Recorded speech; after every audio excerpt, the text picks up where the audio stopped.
Hello, everyone.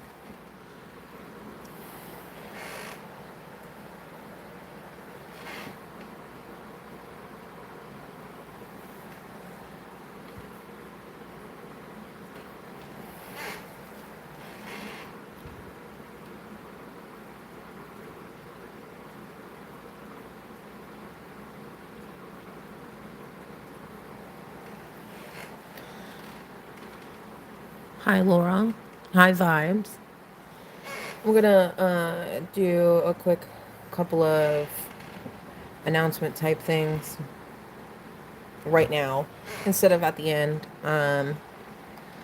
Sunday, I will be going live, as always, at 10 p.m. Central, but we're going to be talking about Madaka, where I'm hoping to invite a couple of people that I have found and talked to outside of YouTube that do Madaka, uh, depending on availability, to come up and talk about their experiences keeping Madaka in tanks and ponds, breeding Madaka, and anything else they want to talk about with Madaka.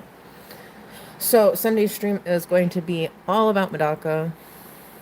Questions you might have about Madaka, I will answer on Sunday.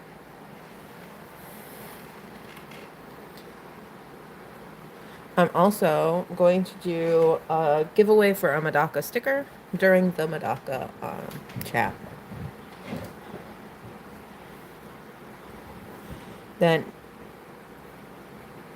next week, next Wednesday, we'll be talking about this book. This is the Diana Wallstead book. This book is a little bit controversial, so it'll be really interesting to see how reading it goes. I tend to like the Wallstead method. It has a bit of controversies behind it. We're going to go through that and the book itself next Wednesday.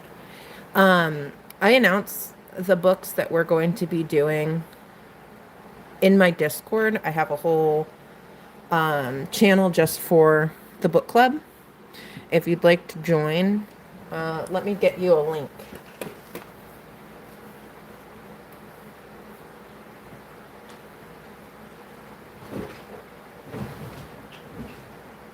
Hold on one second while I grab this link for y'all.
All right.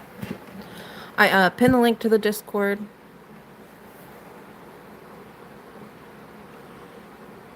If you want to join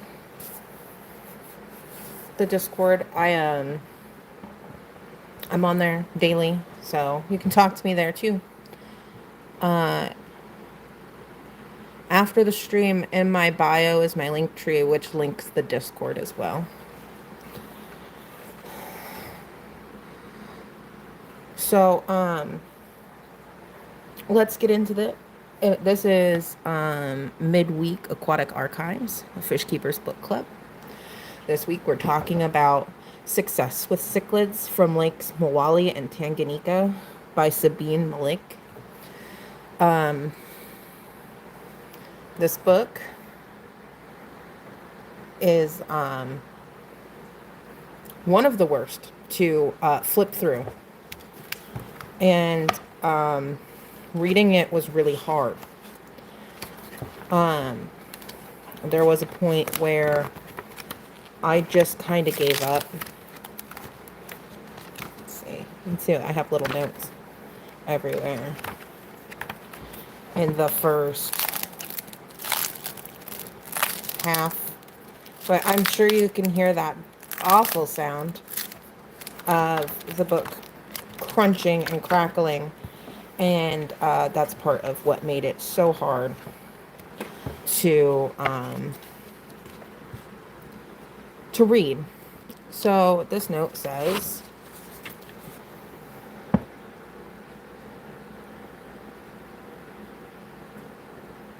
this book was published in 1990 in Germany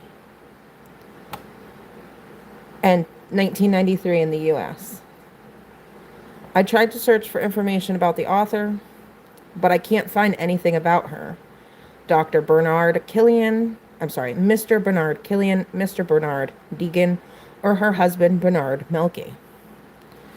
I can't find any information at all about anybody mentioned in this book. Now, this could have been a one and done with the author. These are just like people that were her friends or colleagues or acquaintances that helped her with the book. This is from the preface. And, but it's really weird that I can't find anything about the author or anybody that was mentioned in this book. So I'd keep that in mind while we're going through this book. Also keep in mind that this was written probably in the late 80s.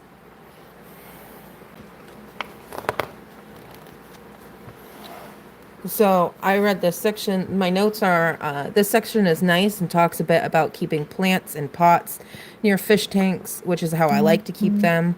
Also talks to some about some pretty up-to-date practices that still apply to us now. There is one part in this section here. I'll let y'all look at the pretty fish pictures because that's what the book is the best for. It has these super glossy photos, which are why the pages stick together. But the pictures are beautiful. It says that, for the description on this, the sides and back wall of this Lake Mawali tank have been painted blue on the outside. This section over here, which is titled The Aquarium, talks about the correct location and placement for your tank. It has a section here. It says cichlids can be very sensitive to an unsettled home environment, which could lead to a so-called panic aquarium. Totally unsuited for an aquarium are those locations where people frequently and suddenly appear, such as hallways and near doorways, and if there are small children around, in nurseries. If such an unsettled location cannot be avoided, the tank should be screened off.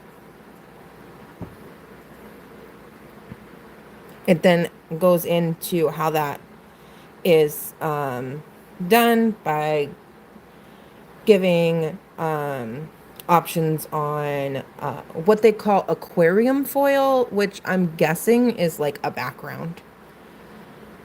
It talks about putting potted plants next to your aquariums to block their line of sight so they won't get spooked.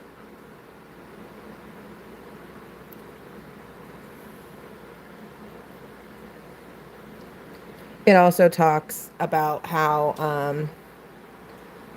You have to pay attention to the floor and the temperature of if you're going to place tanks on for a patio, which it says was in trend at the time.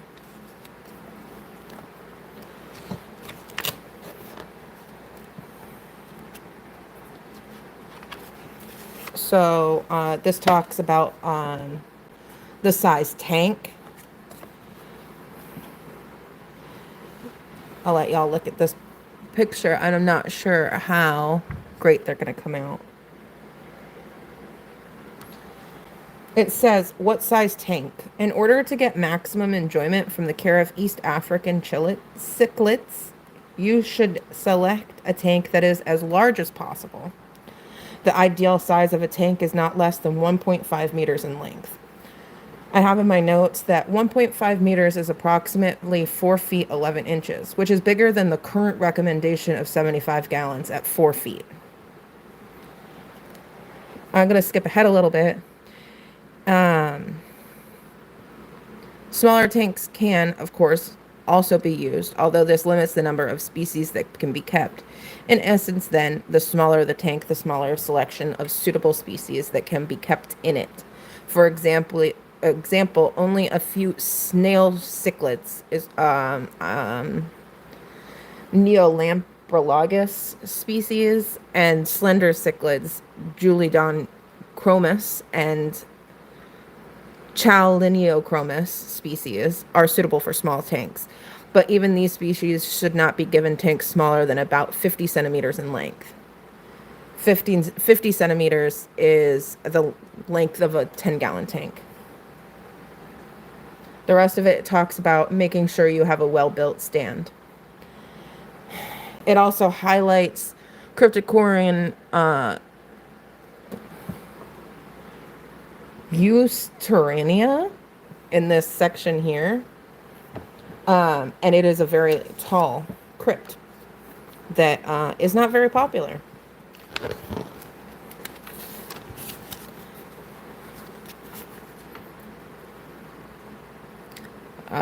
More about placing the tank. My notes say, I like the recommendation to have your tanks at eye level when sitting. And that page 12 just goes over how to DIY stands.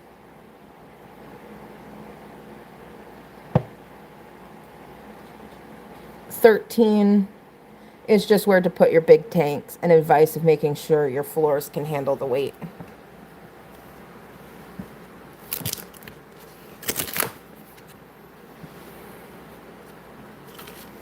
My notes here say, page 14 talks about the same things from 13 and 12, and a bit of 12.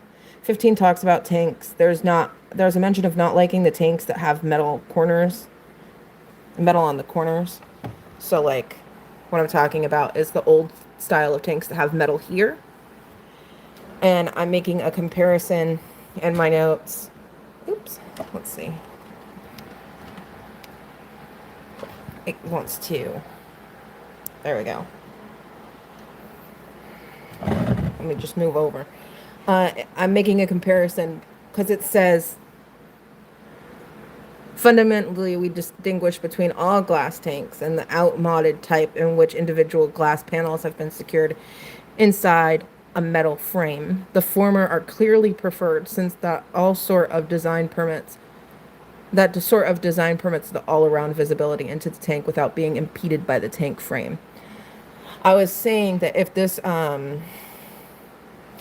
book was written today, I'd wonder if they would be talking the same way about rimmed tanks and like acrylic tanks since they're bigger, or for smaller tanks, rimless ones.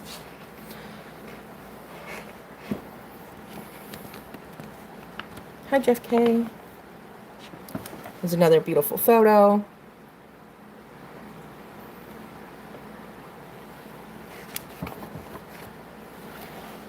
On this page, it has this.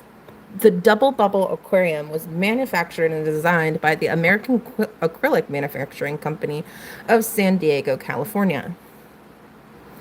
It is about 125 by 60 by 250 centimeters or 48 by 22 by 96 inches, and comes complete with all the necessary filters, aerators, etc.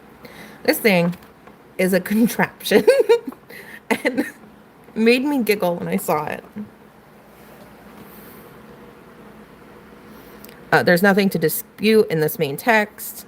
It just goes over checking tanks for quality. However, this little part here recommends to use castles, which I don't think anybody would recommend now.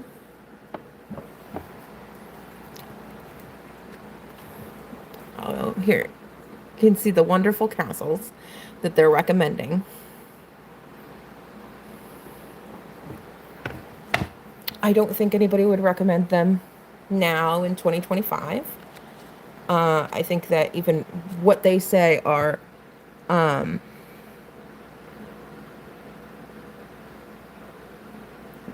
well made.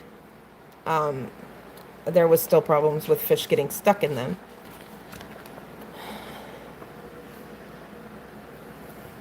This goes over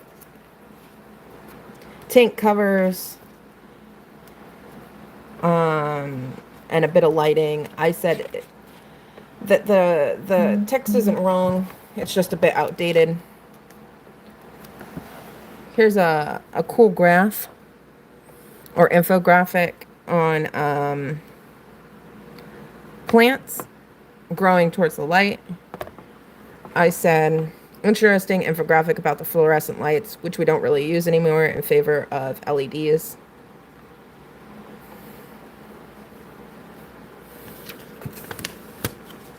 Laura, wait until I get to the section with backgrounds. I'm sure you'll be in favor of the SpongeBob more. If you're in the fish court, I did post a picture already. They're horrific in the best, most 90s way. It talks again about some heating and heaters, and this information is a little bit out of date. This talks about this page. We're gonna get some great visuals here with if you can see down here, that is neon pink gravel. Absolutely stunning. It talks about pump location and how it should be above the tank, which I feel is less important now, because we have whatever the things are called that stop it from backing up into the pump. It also talks about under gravel filters. Remember, this is from 1990.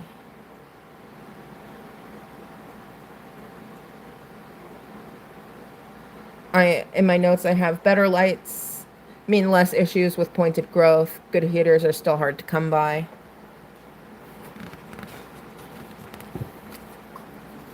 It has some tips here about making sure that what they call rod heaters, which are the heaters that we use now, are of good quality.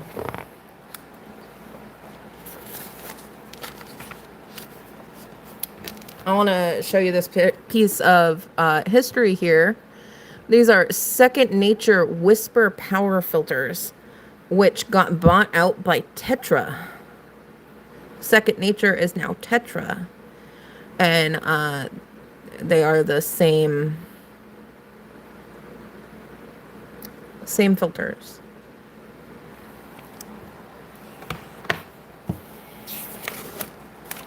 It talks about filtration here. There's not much to talk about. It calls this a power filter, which I think that this is what we would call a hang on back now. This really doesn't have much more information. It does show some old power heads that I thought were neat. And this shows some aquarium starter kits.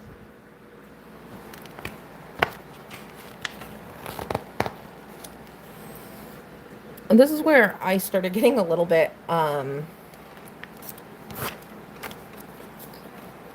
fed up with the way that this is written. My notes say that I'm noticing that I don't like the long-winded way this book is written. I wonder if it's because it's translated from German. So for an example, very similar in function to biological filter chambers are trickle filters, which can also be used for supplementary filtration. They are, however, only marginally functional as the sole filtration for a cichlid tank. For instance, for breeding. Basically, trickle filters function like biological filter chambers, but they are distinguished from the latter by having a larger filter volume and slower flow rate. The way that this is written is very like long-winded and not straight to the point, which makes it hard to read for long periods of time. I can't tell you how many times I closed this book to have to rip it back open and unstick the pages for the 600 times. Also, an early sponge filter that is being talked about as for pre-filters. So at this point, we're at page 33.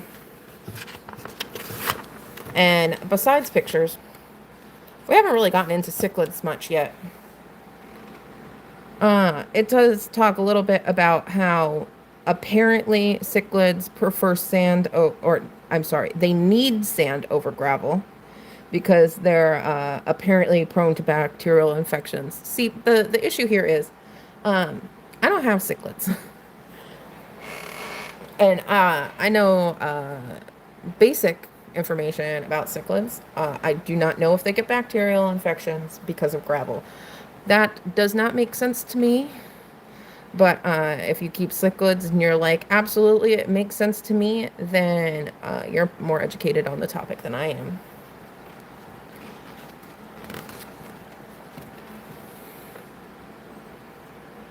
It talks about sand on a lot of this is just substrate. Here.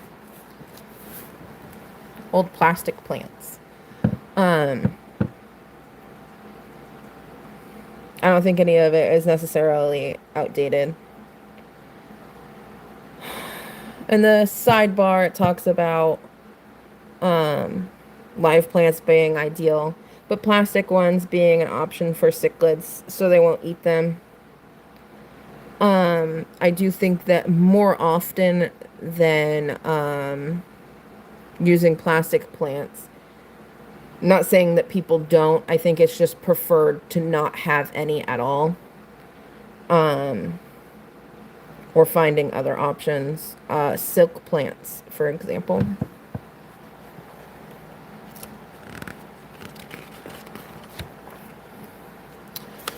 Okay. The return of the red gravel.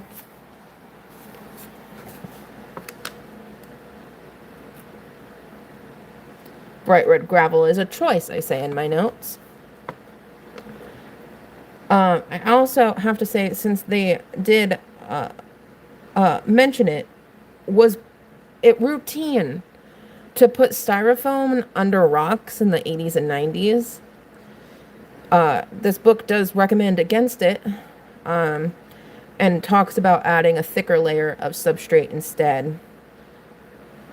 And the rest of this talks about how to make sure the rocks don't kill your fish. I did have to point out that I find this tank extremely ugly. And the coral, the fake plastic caves, and the pink or red substrate don't do it any justice. I am with this woman with her face. I agree. And I believe it is a fake wood, like a veneer. It was nice of her to coordinate with her gravel. Yeah, yeah. Let's see. I do have to say, this says, caves are ideally suited for cave or cryptic substrate spawners. What is a cryptic substrate spawner?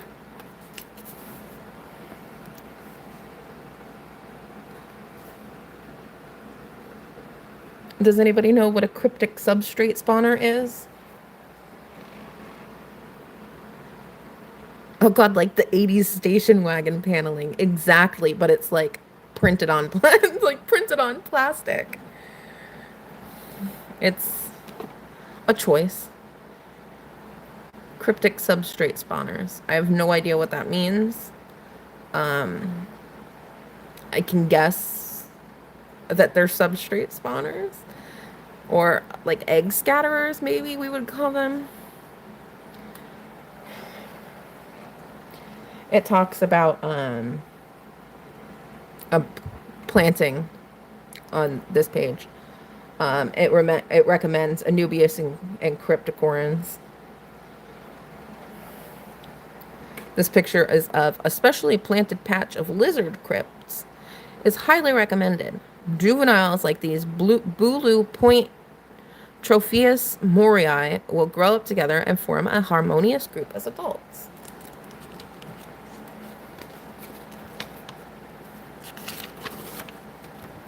Also recommended vals, so Valsinaria.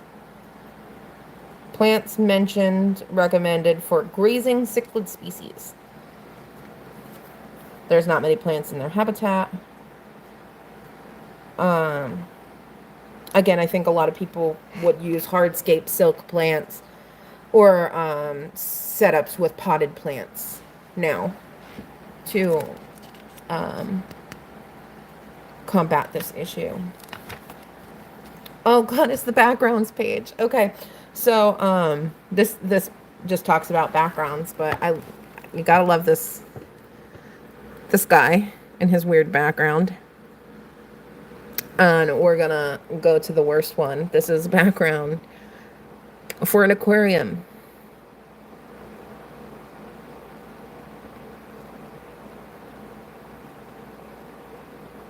Sorry, I had to stay silent so you could sink this beautiful masterpiece in. Let's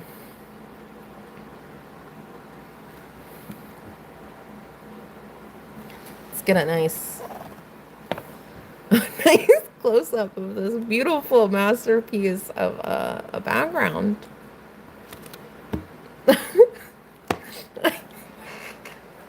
What is that? It looks like aliens and spaceships and maybe a dragon and a train.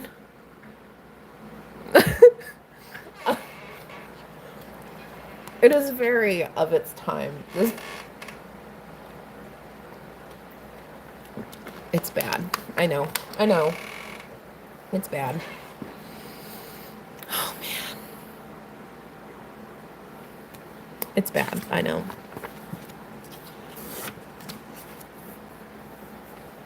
This talks about cycling and starting up your aquarium. Now this. Hi, new local Austin. This is a beautiful wooden tank. We love that. Let's keep that up. It talks about fishless cycling in this book from 1990. It's weird because, people seem to think that this is a new concept. Remember, this book is 35 years old. It also mentions bacterial cultures, which we'd call bottled bacteria. And there's a bit about water parameters and testing.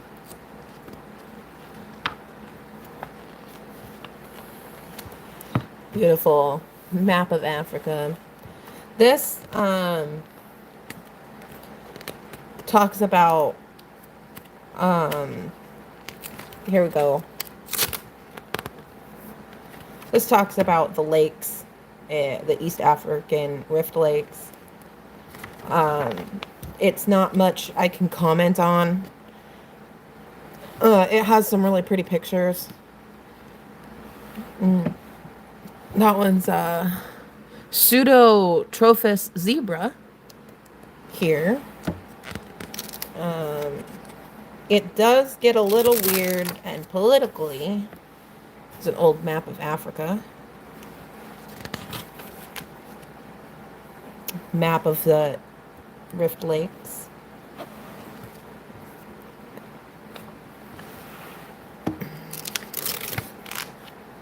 This is an aerial view of Domway Island in Lake Mawali.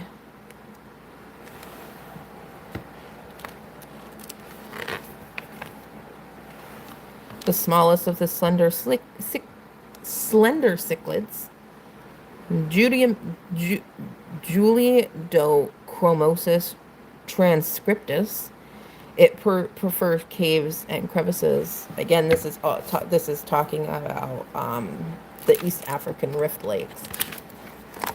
Not much to go on. The rocks on the shoreline of Lake Mawali.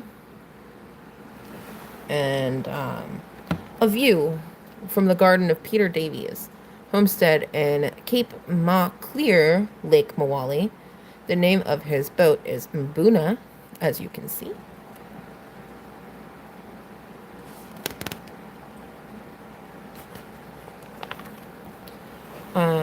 An underwater scene in Lake Mawali, showing the cichlids feeding on the algae and invertebrates in the algae. A view of Monkey Bay, Lake Mawali, from David Eccles's photo. Below, the fishes are fairly well camouflaged in the tall grasses in Monkey Bay along the shore of Lake Mawali.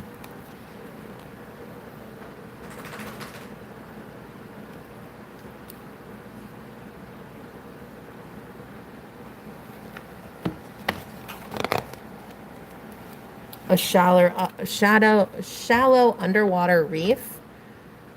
Ooh.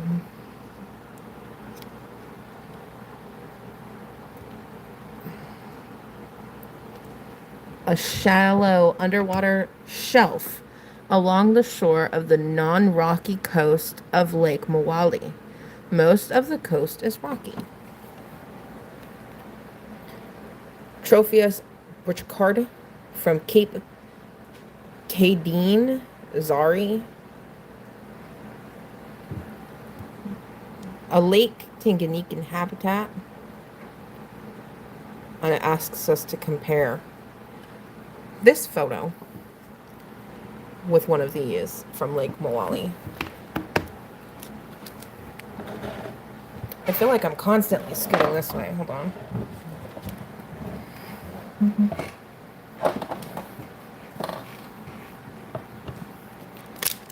And then Lake Mawali. It says that when the lake is churned up, it looks more like ocean surf. A picture of the shore of Lake Tanganyika.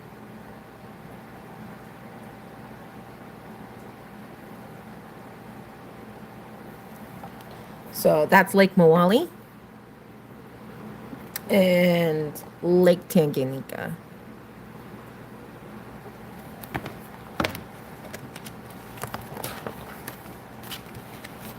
Underwater view of Lake Tanganyika.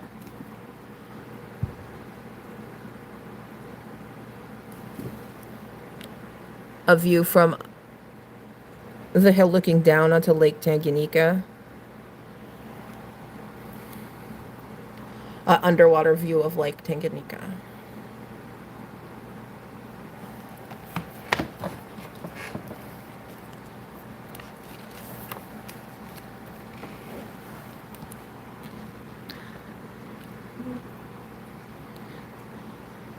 Such rocky shores, continue underwater and provide the habitat for many cichlids in Lake Tanganyika.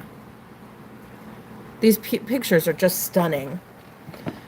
And while the information in this section might not be the most interesting, and in my opinion kind of has some interesting mentions of like the social political world that probably shouldn't be in a fish book, the pictures are absolutely beautiful.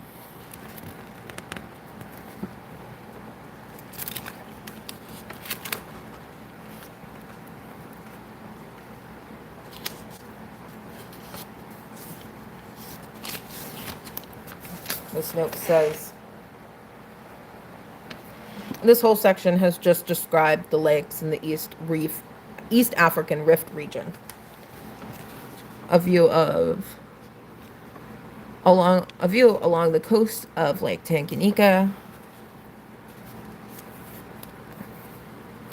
In the back of Cape Maclear is this rocky terrain. Compare it to the Tanganyika terrain on the facing page.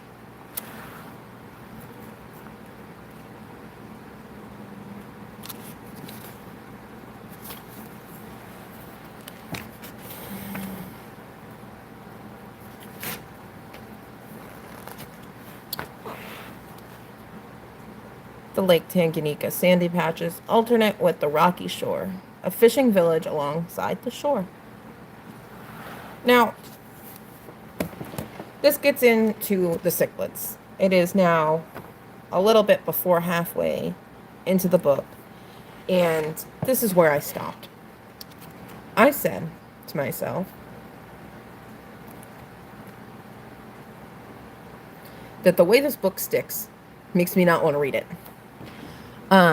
Also, while I could probably prove or disprove certain things, I don't own cichlids. So I don't know how this information has changed. There is a small section. We'll go through some of the pictures. That is why I don't want to read the book. A fish collecting and holding station in Zambia. Cichlids from all over the world are sent there. I don't know if that's still true today. My camera is making me angry.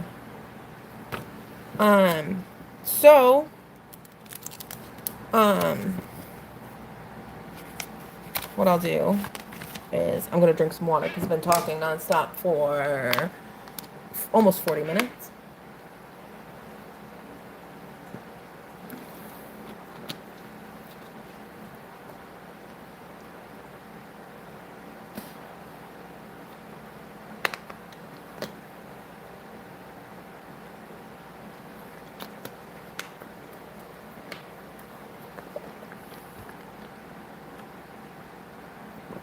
See what time it is. It's 10:19.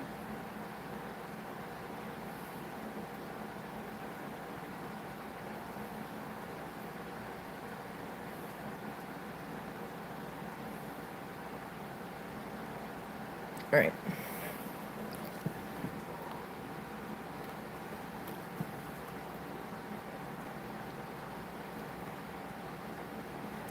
This talks about how aggression is directed towards feeding competitors.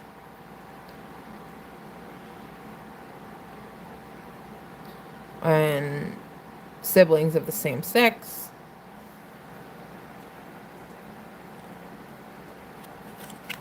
And just plain out aggression.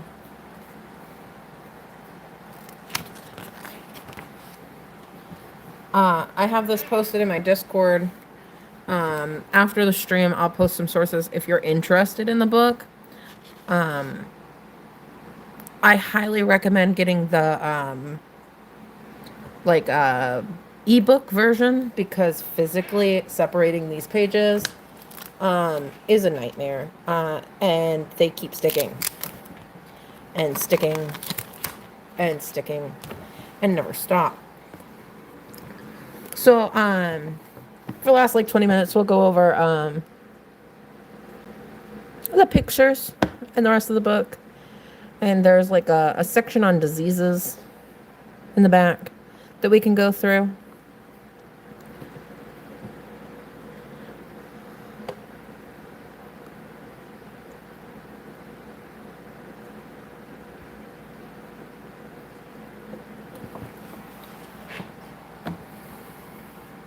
This says it's a typical representatives of the slender cichlids.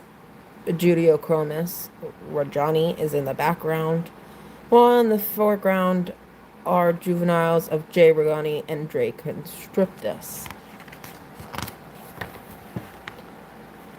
There's another book cover.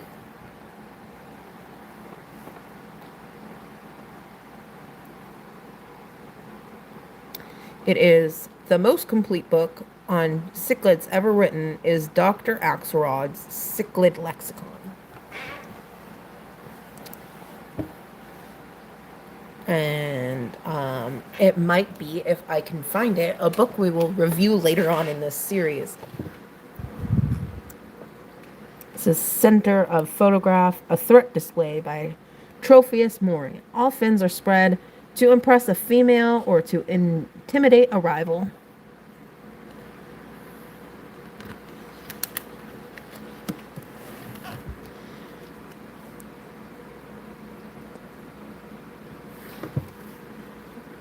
Petro tilapia tridentiger.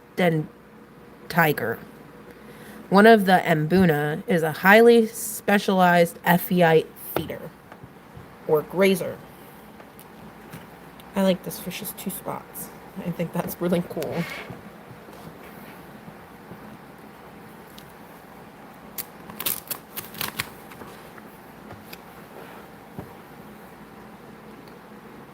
Threat displayed by an adult Neolampriolis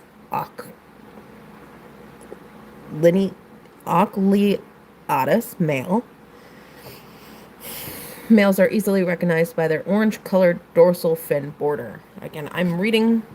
I don't know about cichlids. I go, ooh, pretty pictures. Auludicaro steveni, one of the smaller and more attractive representatives of the genus.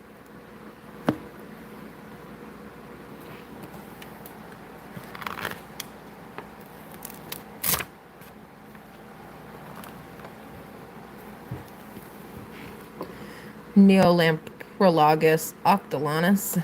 Mating. The female deposits her eggs inside an empty snail shell, and the male subsequently fertilizing them. The female inside the shell shows a distinct lateral band. This is characteristic for the females, which are spawning or involved in brood care. A pair of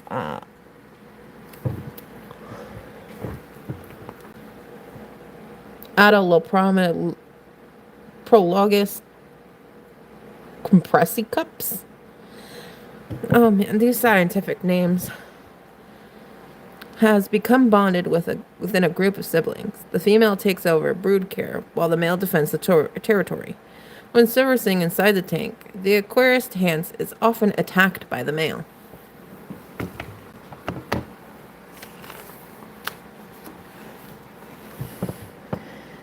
Neolamprologus ocellitis female.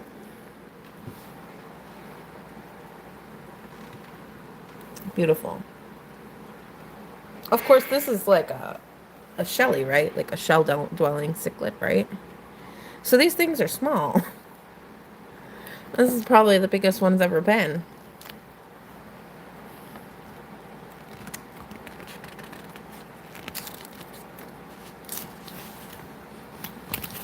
Gotta unstick the pages again.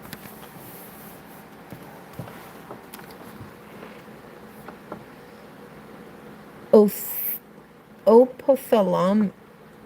Oh my goodness. Opothalamo tilapia. Tilapia das ua gold male. Man, I don't know if I'm going to keep trying with these scientific names. Dominant male, although, oh, look, I can't. I'm so sorry, y'all. Alu ono kara be, but and Sachi. I should just change the name of this live stream to 45 minutes of Cece trying to pronounce scientific names of cichlids.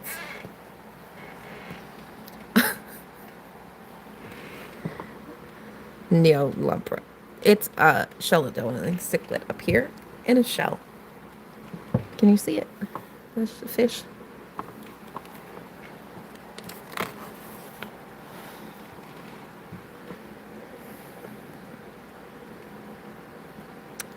More of the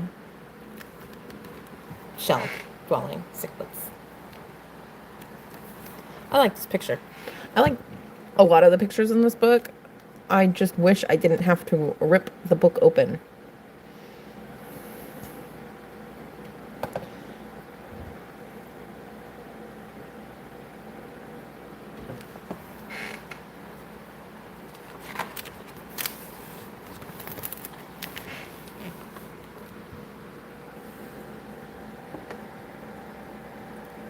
Alonokara Nyasa red flash.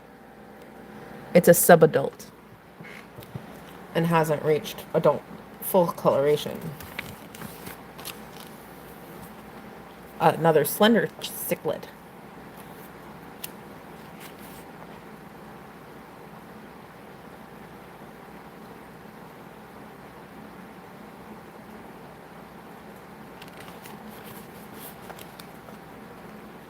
This graph indicates which Tropheus species and varieties can be successfully maintained together.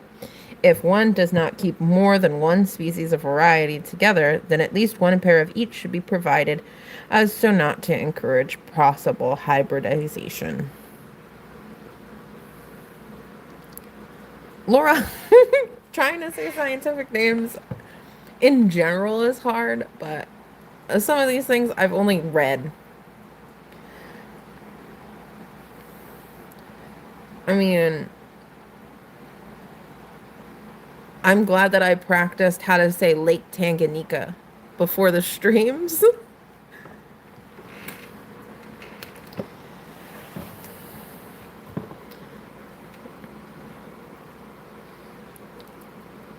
Labidochromis caeruleus from Lions Cove, Lake Moali, is one of the more peaceless mbuna available in the hobby, it says. It's very, hold on, let's see if I can get... Yeah, it's very pretty. Very yellow.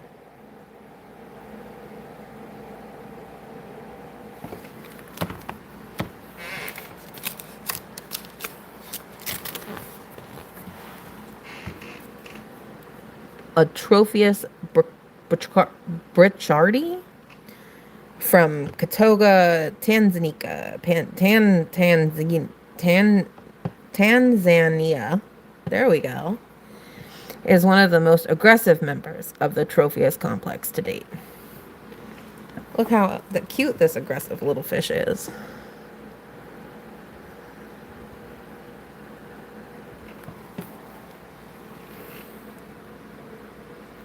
Pseudotropheus species. See?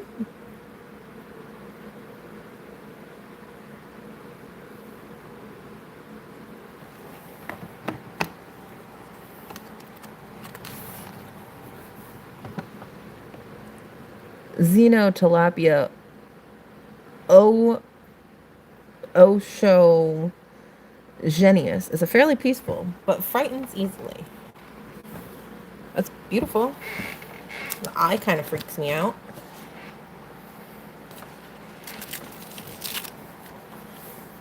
we'll just flip through so I don't have to talk about the names.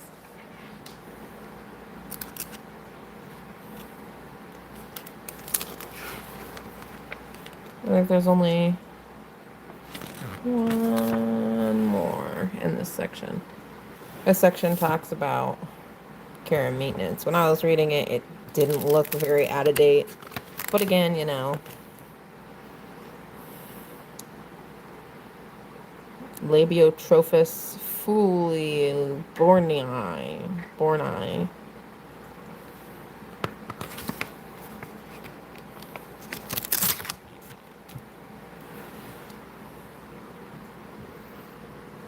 It's a tropic marine, Mawali, Tanganyika salt. This one's pretty. It's mildly aggressive.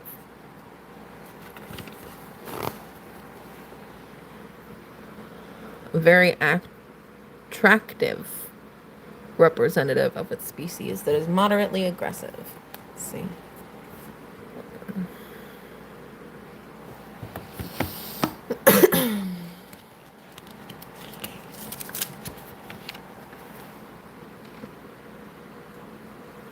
Tetra aquasafe. A python ad. Another cichlid.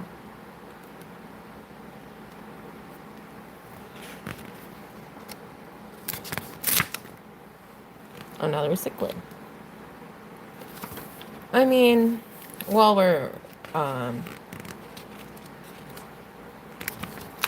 flipping through, honestly, if this book didn't stick together so much,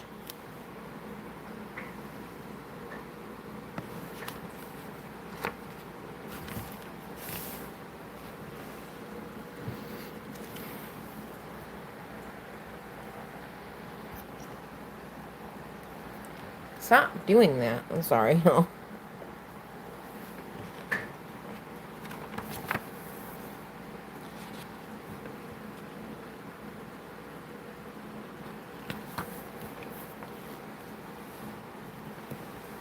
What food organisms for what fish?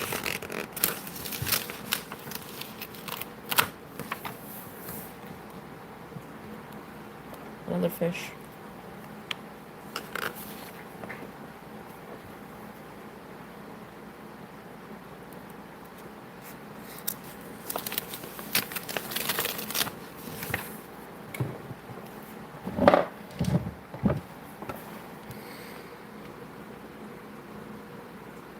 Brine shrimp hatchery.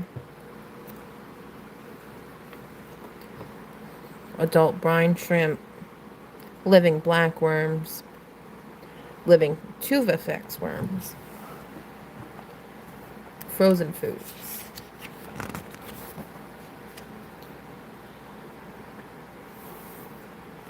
Mouth brooding.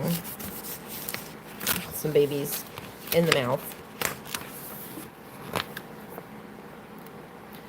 Tropheus morii. I don't know. They're cute though.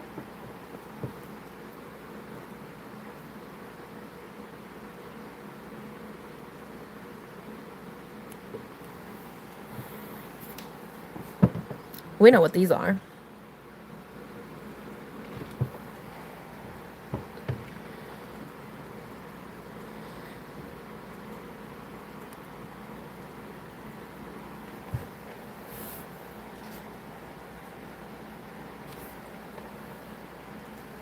Frontosa.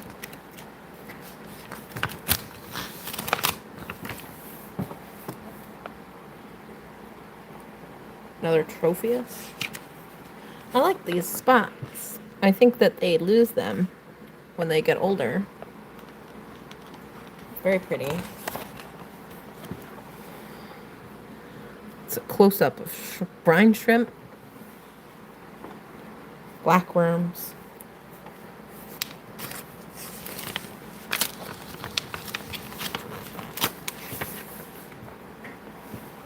Tubifex worm dispenser,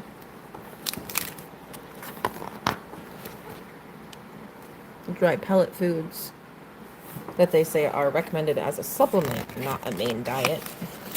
This goes about breeding, so we get to see pictures of fry. Definitely not going to try and pronounce that.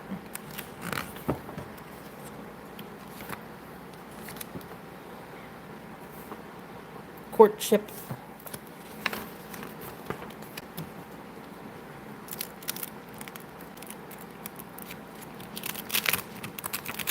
Courting. This shows the differences in gendering. I can't say the real word, but you know what I mean. Gendering. Male. Female.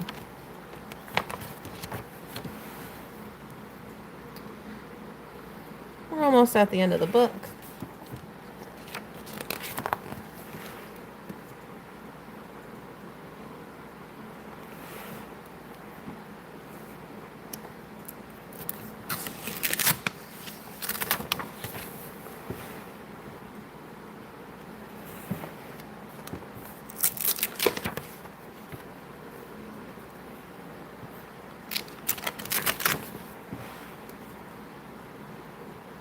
In a little cave. Courting. And this is guarding behavior. Guarding. Eggs.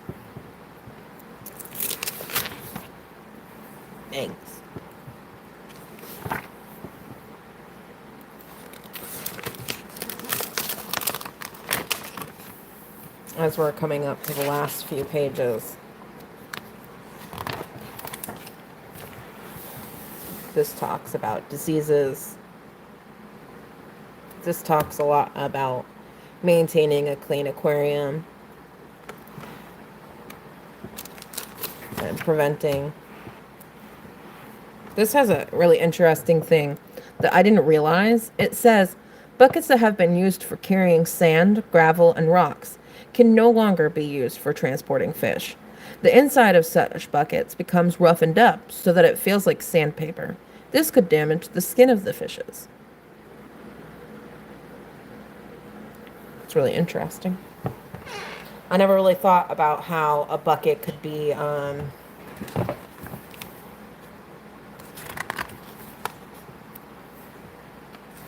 issue. It shows a fish with a disease.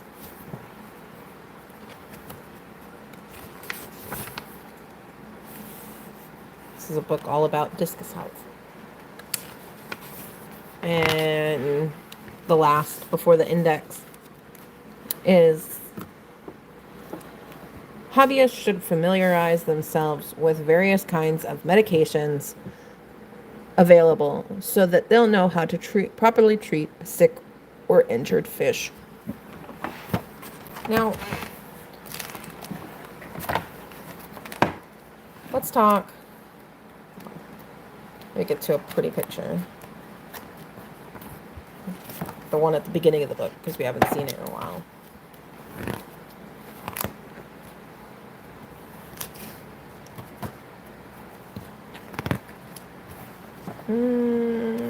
There's this one.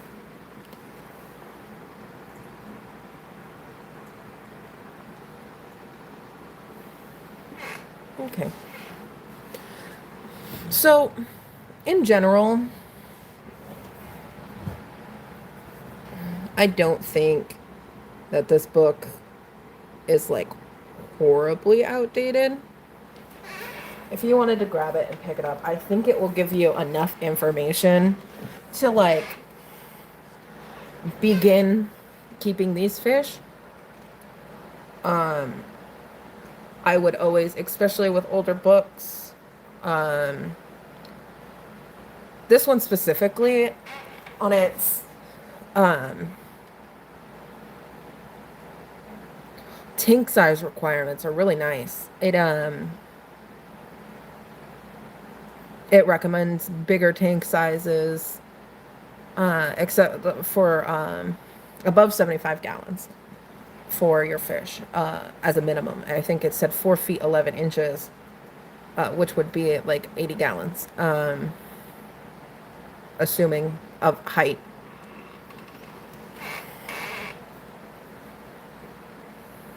As a minimum. So it's a little bit above what we would say. Again, that could be because this book is translated from German. That brings me to my next point. This book is not for light reading. This book is very long-winded and probably has some of the worst readability that I've encountered in one of these books.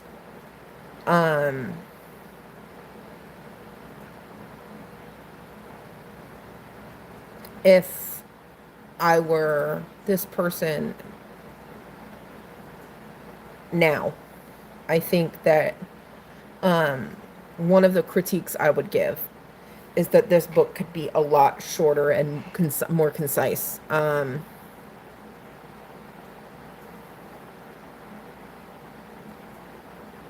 It could definitely be more concise. It seems to go on about things. It didn't get to cichlids until almost halfway through the book.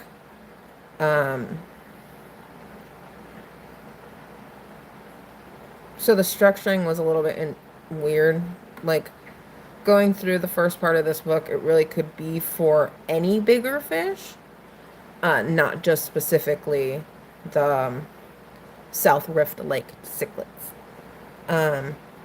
Which is fine, but it probably shouldn't have been the beginning of the book. There should have been something like this section on where was it? The section on the East African Rift Lakes, and then, or maybe the cichlids. Could have started out with cichlids. But it didn't. It kind of throws the vibe of the book off a little bit. I think that this book was ahead of its time. And it does a really great job at explaining a lot of things. It might be outdated in terms of technology advances, but it's not a bad book. So I think for this book being 35 years old, I would recommend it to people as a place to start. I would say not to use anything, but especially this book is gospel because it is a little outdated. But it seems perfectly fine.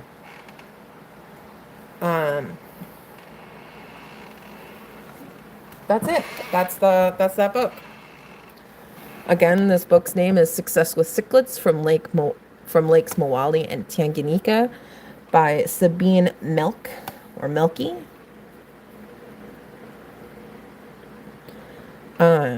Again, I highly recommend it if you want to read it to get the ebook version, because I mean, we went through every single one of these and they're still sticking together right after I read it. We went through everything and it's still sticking together. Okay. We're over the hour mark. And it looks like, let's just talk a little bit about next week. We're going to be reading Ecology of the Planted Aquarium, a practical manual and scientific treatise for the home aquarist by Diana Wallstead. Sorry, this book is much taller than the other one.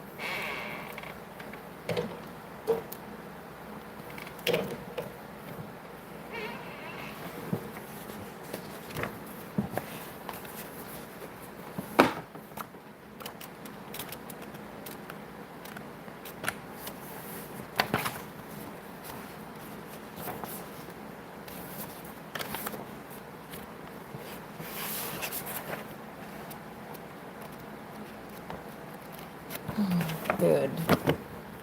This is the book we're going to read. Well, I'm going to read for next week. Again, join the Discord. I will have this up by the end of the night. I'm also going to try and link a few resources where you can get both the Success with Cichlids and the Ecology of the Planted Aquarium. There is one place that I found this book for an ebook for $10 if you don't already have it. Again, if you're watching on the replay, my Discord is in my link tree that is in my bio.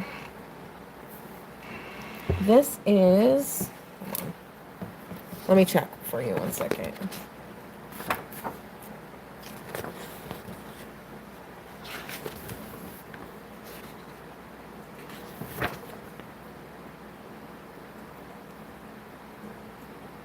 $2012. So third.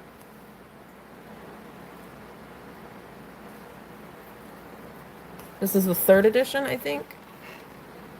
And since it goes by on how many times it's upped its copyright.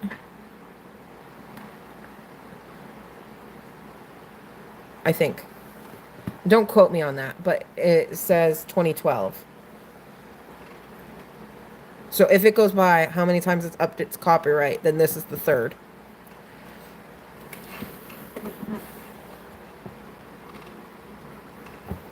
This book specifically, not depending on edition, is extremely expensive. So if you can get the ebook version, I have a link. It's like, I think I found it for $10 on christianbooks.com. Again, I will link that in my Discord, and I'll probably link it in a comment or the description of this video if I remember, but I will remember Discord. So I highly recommend you joining my Discord. And I think it directly links you to the Midweek Aquatic Archives, a Fishkeeper's Book Club channel. If not, it is pretty easy to find. I don't like having 1,000 channels in my servers because I get confused. But hold on 1 second.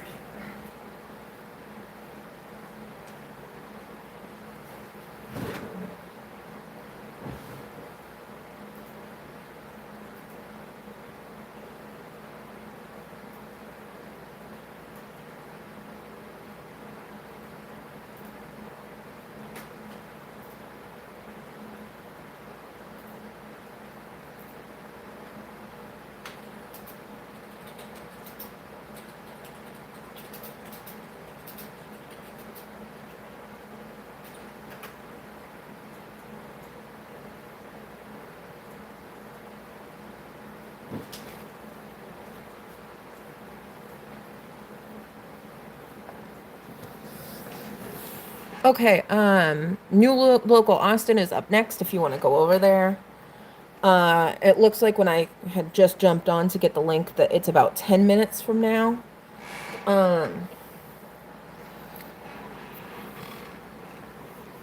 So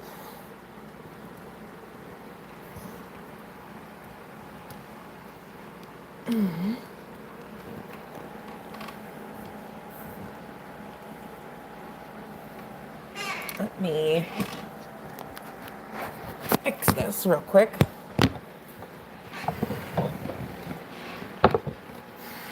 I'll try and stay on for a little bit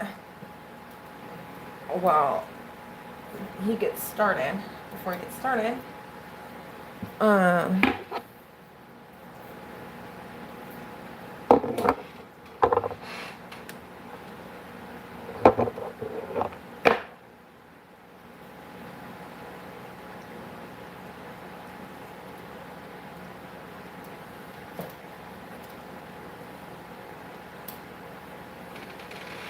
we can look at my Madaka for a little bit, I guess.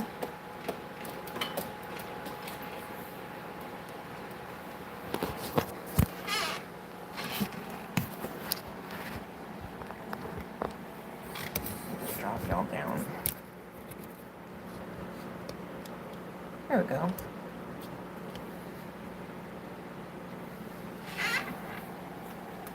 They've been having some breeding behaviors lately.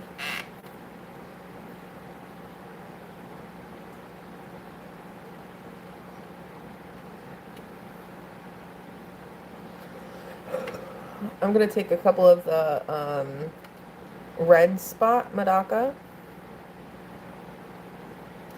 and or redhead or koi or however people want to call them, and take them out and see if I can't get them breeding. It's a highly cold out fish. Calling in this instance is removing, not killing.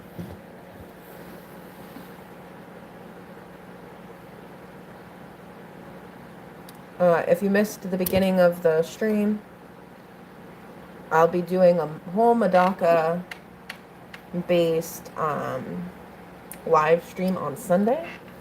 Or hopefully, if everything works out, I'll have some people that are off of YouTube.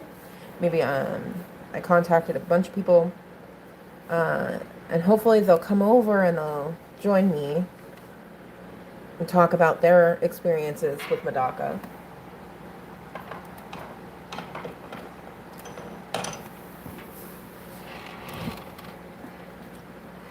And it's going to be all about Medaka. My experiences, hopefully some other people's experiences. It'll be fun.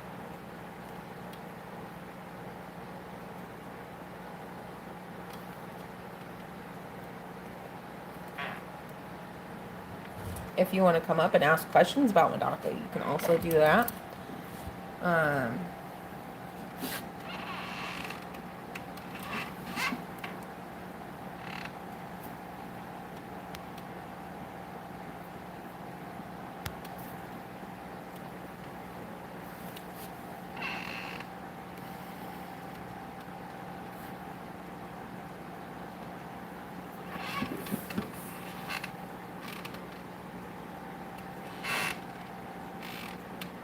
And, yeah. Medaka are my favorite fish. I breed them. So, I do have a lot of knowledge about that. And if y'all were here for, Sunday's stream, we're going mobile. Sorry, it's going to be shaky. And you saw this plant. Look how much it's grown. It was just one little leaf. Maybe 2 little leaves. I don't know what happened. It just like all of a sudden. Also, this fish food has been floating since 5 p.m. It is now almost 11 p.m.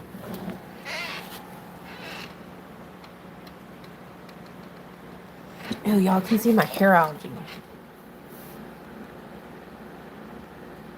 It might have.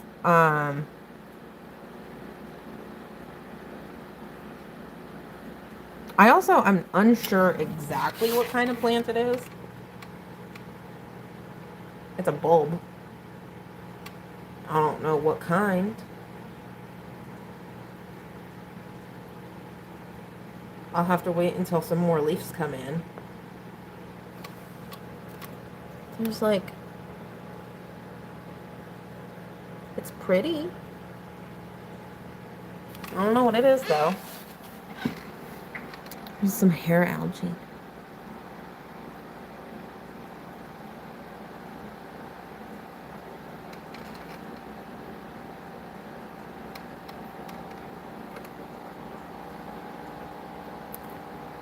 My giant guppy. Her name is Morticia.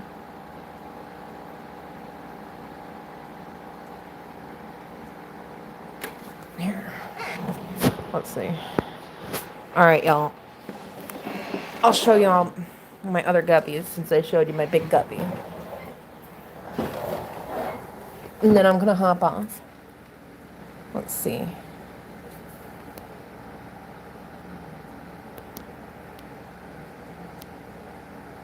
They think they're gonna get fed. Silly fish, you're not getting fed. You already got fed.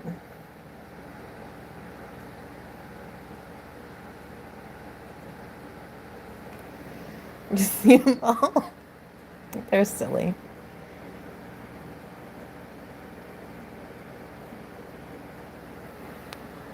Let's see if we can't find a coolie loach. Let's see. Oh, look, there's one out.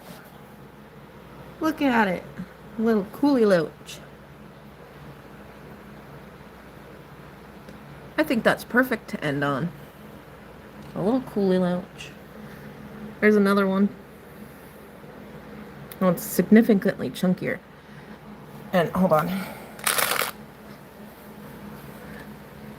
Coolie loaches eat snails. Coolie loaches eat snails. No, they don't. Look how many snails are in here. That's a whole pile of snails because I fed the coolie loaches.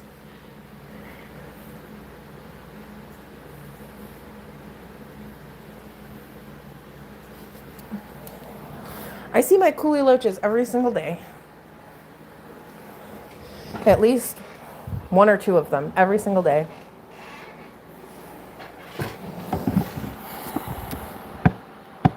Every single day. I don't know why people don't see their coolie loaches. It might be because there's only like my coolie loaches and a few Medaka fry in there. Hold on. Let me see if it will focus on the Medaka fry. You see the little fry? It's so cute.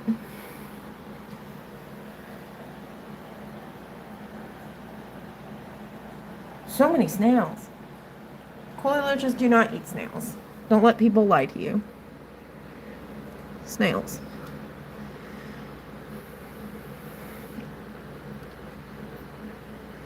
They typically like to hide behind this sponge filter, on under or behind this sponge filter, under this, in that pot, in that pot, in that pot. There's one back there. All right. I would say that, and I think there's like 4 out of 8 out right now. All right.